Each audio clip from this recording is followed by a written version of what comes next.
are now tuned into Check This Out News. We connect the streets.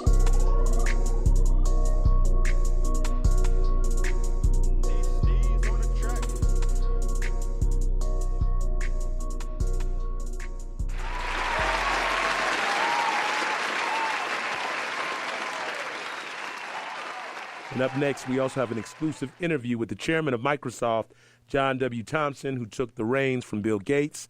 By the way, John is a brother, one of the most powerful men in Silicon Valley. So listen in as Mr. Thompson drops some incredibly insightful game on getting into the tech industry, the problem with Silicon Valley, Donald Trump, and a lot of other information. This interview is compliments of Black Enterprises Tech ConNext 2017, so you don't want to miss out on this. And let them know, Hoops, about everything else going on digital. Yeah, you can get the latest news in tech and everything trending at techthisoutnews.com. John Thompson is not merely the most powerful African American in Silicon Valley.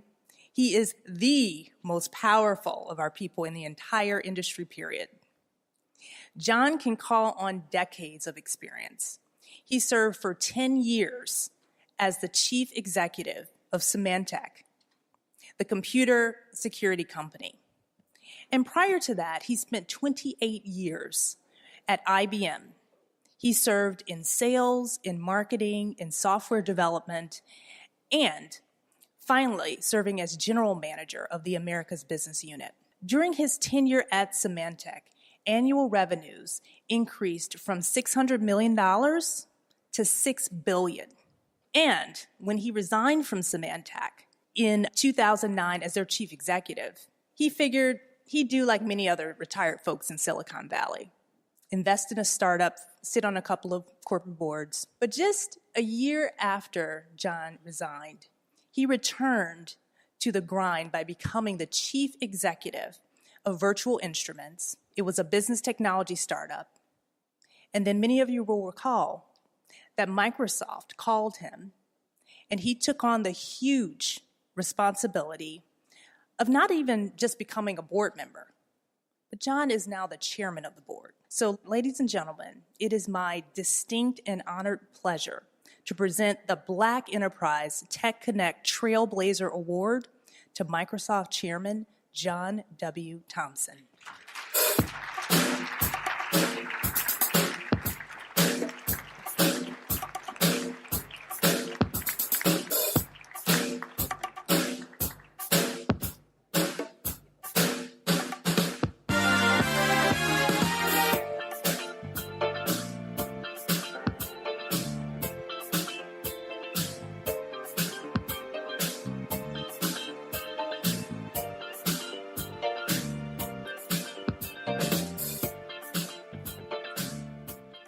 Well, this is quite an honor, having been in this industry for 47 years now. To have Black Enterprise recognize the time that I've spent here is just amazing, truly amazing. And to be recognized with others like Ken Coleman, who was in fact recognized last year, who's a very, very good personal friend of mine, who tried to recruit me to the Valley many, many years before I said yes. But Ken taught me a number of things, and he taught me three things that I would share with you. The first of which, success in this business is all about your passion. If you don't have it, it shows. If you do, it must show. Second, it's about persistence, because inevitably all of us will have to work really, really hard, and inevitably we're all going to have our ups and downs. And so it's the persistence that we'll have that will demonstrate to the world at large just how committed we are to winning. And then finally, it's about being principled.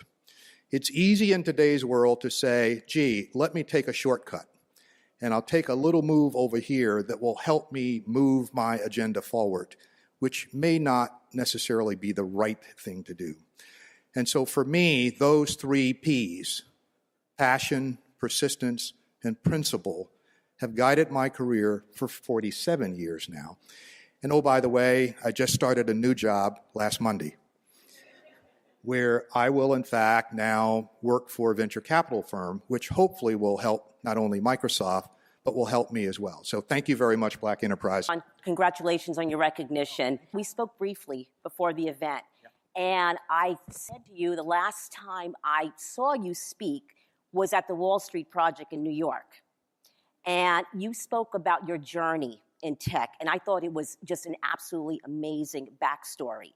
And what really resonated with me was you spoke about a particular incident, a really ugly incident of racism. And you spoke about it, but you also mentioned how it was actually a silver lining.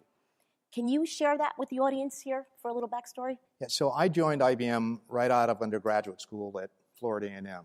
Go Rattlers. and IBM's program back then was you would join the company and you would literally work your way through the training program for 18 months before you would really get a chance to sell something or write code or any of those things. And about 6 or 8 months, maybe 9 months into my term at IBM, I went out on a call with a fellow sales rep who was probably 18 months ahead of me. And we were calling on a Napa parts distributor in Dade City, Florida.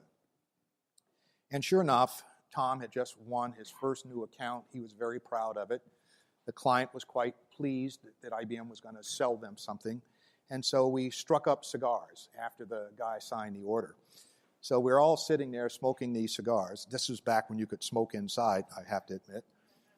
And lo and behold, he looked at me and says, "So John, what do you do?" And so I said, "Well, I'm a sales trainee. I'm hoping that someday I can have the kind of success that Tom has had, blah, blah, blah, blah, blah, blah, blah." And he looks at me and he looks at Tom and says, "Don't ever bring him back here again." And so now Tom's cigar falls out of his mouth and says, what's wrong? And so he says, "Well, if you notice, our shop is across the street, but our business office is over here.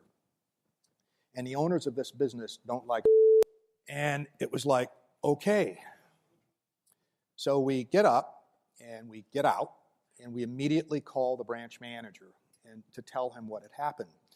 And IBM had a policy then, and still does, which is, if you don't want to do business with our representative, we don't want to do business with you. And so Tom's big fear was, oh my gosh, I'm going to lose my first new account. And my view was, I'm not the rep. But how do I leverage what just happened to help my career? And so the next morning when I meet with the branch manager, I tell him the story. I said, "Well, look, I've got a wife and 2 kids, and I have to feed my family. Trying to sell to people like that, that's going to be a disaster." And so rather than following the traditional path of selling new accounts and then selling mid-size accounts and then moving to the large enterprise market, I literally skipped those first 2 steps and went straight to selling to large enterprises. My only client as a sales rep was the General Telephone Company. And so my career, by that sheer incident, was accelerated by probably 3 to 4, 4 to 5 years. And the rest, for me, is history at IBM. Absolutely, it is. Absolutely. You know, speaking of IBM, they really were the first real significant company to really embrace diversity. And as we all learned, the world learned through that movie, Hidden Figures. You know, I remember being in IT in 1990s. You started, you know, your career early. Now it's 21st century. What happened? What happened to Why IBM? is this still an issue?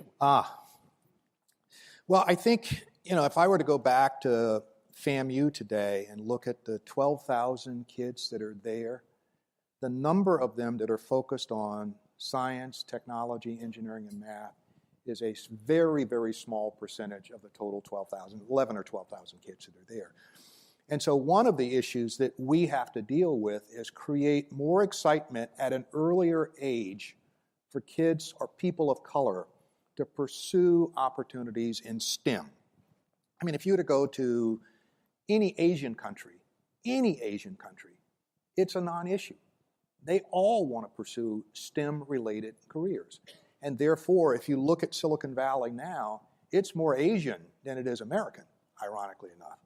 And so we have to solve a problem ourselves to make sure that we get our kids prepared to be able to compete for the jobs in this industry. That's point one. Point two is, I think the companies in this industry have to become a little bit more open-minded about what the opportunities are and how they can help train and prepare these kids to be successful in their companies in this industry.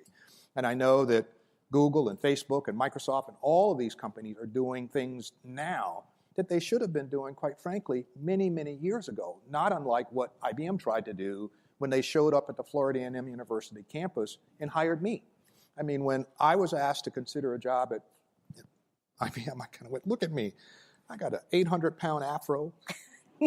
I got, flowered shirts and striped pants and two-tone shoes. I cannot be an IBMer. And the reality was the guy who was the head of outplacement services for the school says, you will go on the interview because you're a good salesman and they're looking for salespeople. And it worked out okay. Yes, certainly did. Let's talk about something that's been in the news headlines, and that's the toxicity in Silicon Valley. From anything from manifestos from disgruntled employees who are angry about diversity initiatives to sexual harassment. The news has been pretty ugly lately, especially in the startup community. We found the thing is with boards tend to be reactive. Once the CEO has committed an act of sexual harassment, has been accused, then the board will, fire that CEO. As chairman of a board, do you think boards should be more proactive and be involved when any of these issues start to? No. Why is that? Boards don't run companies. Management teams run companies. And it's the board's responsibility to monitor what the management team is doing. And if they're doing something bad, then take care of it. Do something about it. But don't assume that the role of the board is to move the management team out to say, we're going to do this because you're not doing it right. We're going to do it ourselves. That is the wrong footprint for any board. I don't care whether it's Microsoft or Symantec or any other company that I've been involved in. I sit on the board of not just Microsoft, but one of the top human genome sequencing companies in the world called Illumina. And I have probably 25 or 30 little portfolio companies that I've made investments in, and I advise those teams on what they should do. But the issue at Uber, don't relate Uber to the rest of the valley. That's an Uber problem. That has more to do with Travis than it does Silicon Valley, quite frankly. And if you assume that that's the rest of the valley, you're wrong.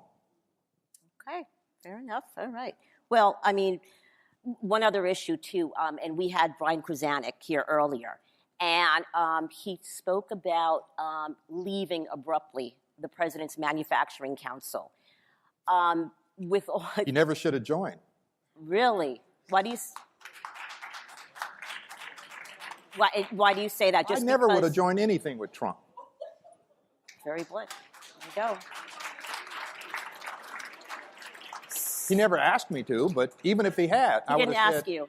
ask you. I forgot this was being filmed.